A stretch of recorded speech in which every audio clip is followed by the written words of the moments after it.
Assalamualaikum warahmatullahi wabarakatuh. Di sini saya akan memaparkan materi mengenai merintis usaha dan komunikasi. Baiklah teman-teman, materi yang pertama adalah merintis usaha. Apa sih merintis usaha? Jadi teman-teman, sebelum memulai usaha, ada banyak hal yang perlu kita siapkan. Terutama aspek teknis dan non-teknis.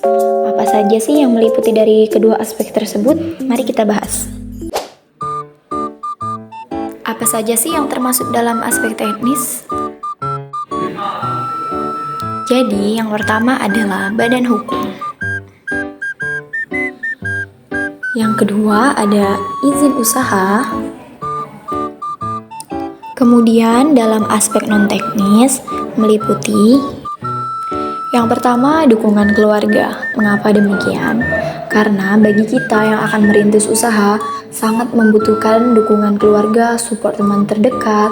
Jadi ketika kita mengalami kegagalan, kita akan merasa lebih kuat karena adanya support dan dukungan dari keluarga dan teman terdekat.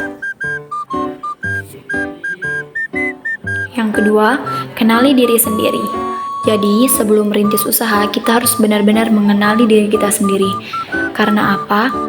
Ketika kita merintis usaha, kita harus tahu kita mempunyai keahlian di bidang apa dan mempunyai modal berapa untuk cukup membuka usaha apa. Yang ketiga, jenis usaha dan karakter usaha yang disukai. Jadi, sebelum merintis usaha, kita harus tahu jenis usaha apa yang harus kita jalankan dan bagaimana karakter usaha itu tersendiri. 4. Kemampuan yang kita miliki. Jadi, sebelum memulai usaha, kita sudah harus benar-benar tahu kita mempunyai kemampuan di bidang apa, sehingga memudahkan kita untuk merintis usaha tersebut. Contohnya, jika kita memiliki keahlian dalam bidang olahraga, kita juga dapat membuka usaha seperti tempat gym, tempat olahraga lainnya, tempat senam mungkin. Selanjutnya, ada beberapa badan hukum yang harus kita ketahui. Apa saja sih itu? Mari kita bahas. Yang pertama adalah persekutuan firma, yang kedua persekutuan komoditas, yang ketiga perusahaan perseroan, dan yang keempat adalah koperasi syariah.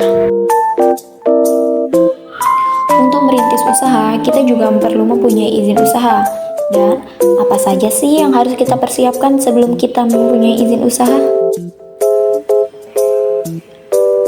Yang pertama yaitu tanda daftar perusahaan, yang kedua nomor pokok wajib pajak, nomor 3 bukti diri seperti KTP, SIM atau paspor, yang keempat surat izin perdagangan, kelima surat izin usaha industri, 6 izin domisili, yang ketujuh izin gangguan, kedelapan izin mendirikan bangunan, dan yang kesembilan dari izin dari departemen.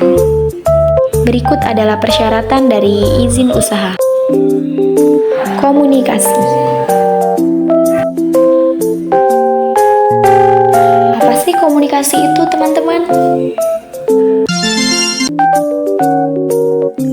Menurut Sindu Mulyanto, komunikasi adalah proses penyampaian pesan oleh pengirim pesan kepada penerima pesan. Ada beberapa komponen yang harus ada ketika berkomunikasi. Apa saja sih itu? Mari kita bahas. Yang pertama adalah komunikator atau sering kita sebut yaitu penyampai pesan. Yang kedua penerima atau komunikan, yaitu orang yang menerima pesan dari si komunikator. Yang ketiga gagasan. Ketika kita berkomunikasi, maka harus ada gagasan apa yang akan kita sampaikan dari komunikator ke si komunikan. Yang keempat saluran. Ada beberapa saluran yang harus kita gunakan untuk melakukan komunikasi. Apa saja sih definisi tentang komunikasi? Jadi, definisi komunikasi adalah menekankan tentang pentingnya menciptakan pengertian. Dengan demikian, komunikasi adalah alat bagi manajer atau pimpinan perusahaan untuk berinteraksi dengan bawahannya. Jadi, ketika si manajer ingin memberitahu bawahannya, yaitu dapat melalui komunikasi. Ada beberapa cara untuk melaksanakan komunikasi. Yang pertama, mengerti dan memahami sepenuhnya tujuan komunikasi. Jadi, kita harus mengerti dan benar-benar paham apa yang akan kita sampaikan. Yang kedua, menyadari sepenuhnya kemungkinan terjadinya kerugian atas gagalnya komunikasi. Ketika kita salah menyampaikan sesuatu yang akan kita sampaikan, di situ akan terjadi kesalahpahaman. Yang ketiga, komunikasi secara langsung, yaitu dapat dilakukan dengan cara bertatap muka.